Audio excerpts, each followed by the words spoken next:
Alors, dans cette vidéo, je t'ai dit pourquoi je te conseille de faire tes semis sans terre. Donc bienvenue sur la chaîne Comment cultiver.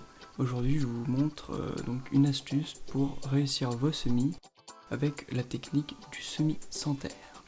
Donc le principe est tout simple. Ici, on utilise de l'essuie-tout qui va servir de substrat à la graine. Il suffira de bien penser à humidifier lorsque cela est nécessaire et vous verrez, vos graines pourront germer plus facilement. Alors il y a deux avantages à cette technique. Tout d'abord, ici on ne s'embête pas avec de la terre. Si vous le faites en intérieur par exemple, cela signifie moins de nettoyage. La terre c'est quelque chose de lourd et salissant et je sais que parfois en intérieur on n'a pas envie de toujours nettoyer dès qu'on fait des semis. Ensuite il y a la concentration de graines qui est selon moi plus importante que lorsque l'on fait des semis dans la terre et donc il sera par la suite plus simple de sélectionner les meilleures pousses.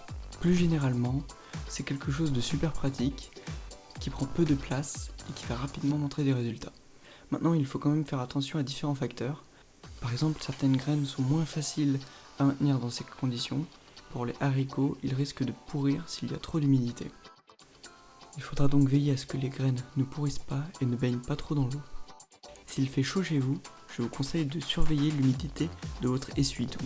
Une journée sans eau risque de totalement tuer votre semis. Voilà, donc pensez bien que vos semis sont fragiles et que si vous ne réunissez pas les conditions à leur bonne croissance, ils risquent de mourir, filer, pourrir.